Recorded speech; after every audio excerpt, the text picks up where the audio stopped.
This is episode 36, day 37 in America. For some reason, I always mess these dates, these numbers up.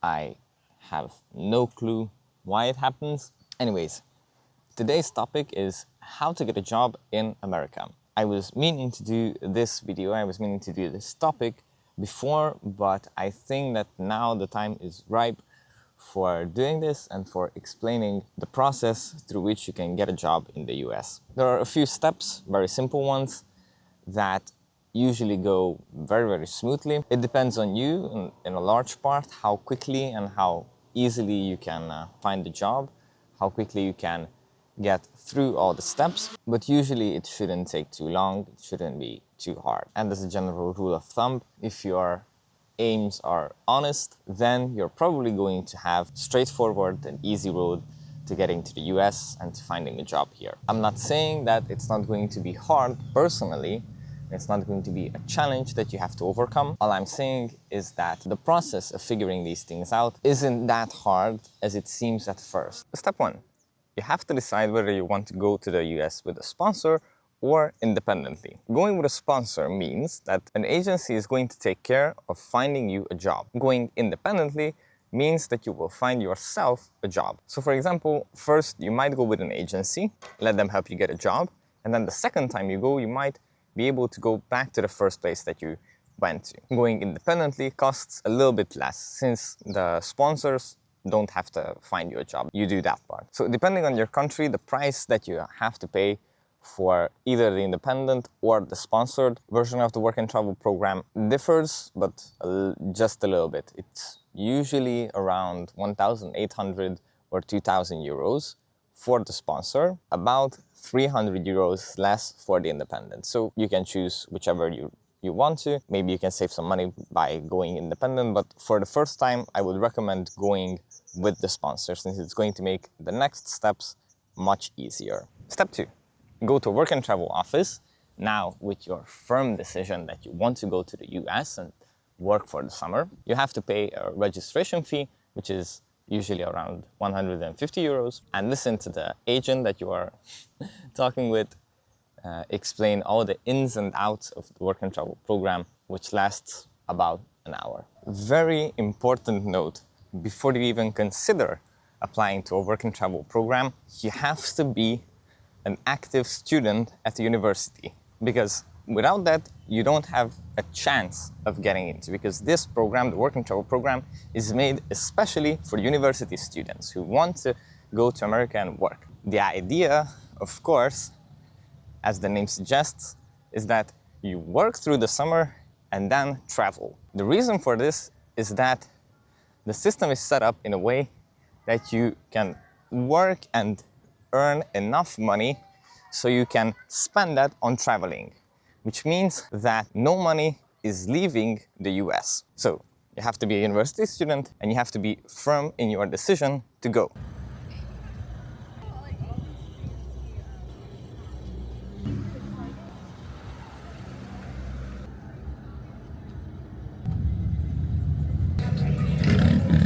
Step 3. After you are done with the registration, you should start looking for jobs. Whether you are going independently or with a sponsor, you should start looking at jobs as soon as possible. I made the mistake of leaving it to the end. Of course, there were also always some other important tasks that had to be done. Your sponsor is going to provide you with a list, most probably, or if you go independently, you can use the CIEE website, or depending your US sponsor, you can use the website that they have to find jobs, and you should have at least a few options that you are satisfied with. Try to be flexible with the jobs that you look for. Try to have more kinds that would fit your needs, that you would accept. For example, when I was looking for jobs, I was looking for either server or bartender, because those were the closest titles to my experience, and also, as far as I know, those are the ones that pay the best, depending on the state, depending on the place, depending on the business that you go to. So the third step is to start looking for jobs. Also, another advice is that yes, you should look as soon as possible, but you don't have to rush your decisions either. Because some companies only put up the job offers after like 2-3 months. So if you start applying for jobs in October, then you might miss out on some other opportunities that might be better later on. Step 4. After you found the job, go to an interview. I don't think that lying is good in any way, in any case, in any manner, because we have a saying in Hungarian, a dog with a broken leg will be found later than a liar. Because if you lie, you might get a position, but then afterwards the lie is going to come to the surface and it's going to bite your back. It's no wonder that there are a lot of sayings relating to lying and a person that cheats other people. Step 5. Hooray, it doesn't rain. I mean, hooray, you got your job. Now, the bureaucratic part of the story comes. After you got your job, you have to get a passport.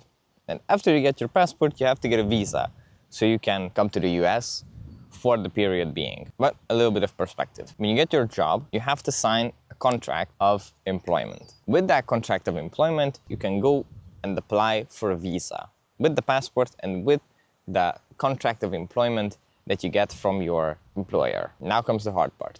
Getting your visa. The application for the visa and the visa appointment takes about 2 hours or an hour to complete the form, depending on how quickly you can go through it and how well the system works.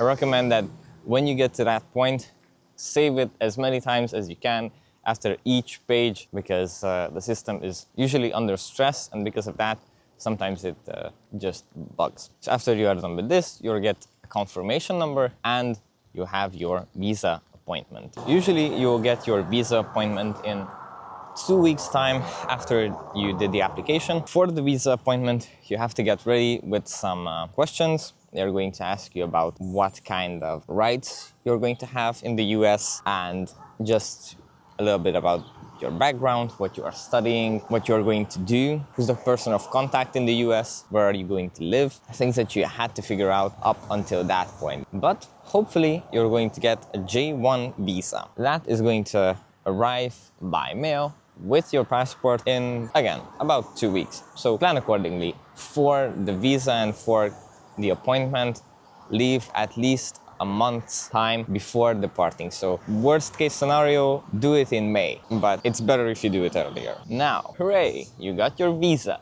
you have everything.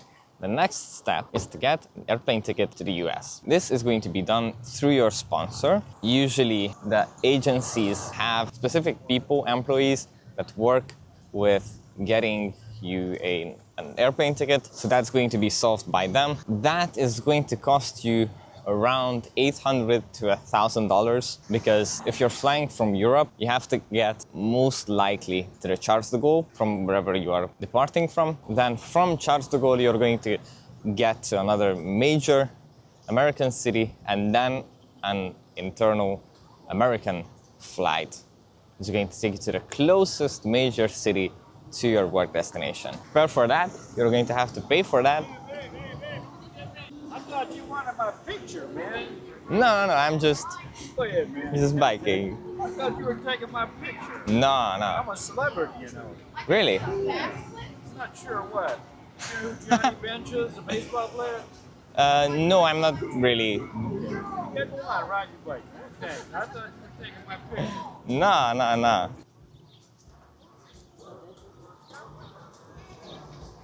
All right, most probably today there's a Mini Cooper thing going on. I don't know. Now, after you got your airplane ticket, the next step is going to be for you to get ready for the journey. As I mentioned, you're going to probably have a few flight changes, 2 or 3, most probably 3, and you have to pack smartly. Always think twice or 3 times about what you are packing and whether you are going to actually use the things that you packed or not, because if you put things in your bag that you are not going to need, then you are just going to take up a lot of space, a lot of weight, because that's another consideration that you're just bringing with you without any sense. So be very, very careful with what you pack, and get ready for like 40 hours of being awake, because the journey is going to take a lot of time. When I came here, I was fortunate to have almost instant flights with little layover time between them. So I flew from Budapest to Paris, and then I had 1.5 hours for my flight from Paris to Detroit. And then in Detroit, I was waiting for like 4 hours, but that was it. Still, I was awake for like 43 hours that day. So get ready for that. As for your stay in the US, the first week is going to be weird because of the jet lag. You're going to be shocked a little bit depending on your tolerance about American culture, but you're going to get used to it. And even if things aren't working out at the beginning as you would have expected, one thing is that it's going to be all right. You have people that you can rely on, your sponsor, your agency, your other colleagues that either came from the same country as you or are literally in the same boat with you, just new guys coming from Europe to the US to work for the summer. There are other people. It's not just you, so you can rely on them. You can ask them. Usually these places that hire these work and travel students are familiar with the system, and they are going to be helping you out along the way if you need help. That's it for this video. I hope it was helpful for you guys that are wanting to do a work and travel program the next summer in the US. See you guys around.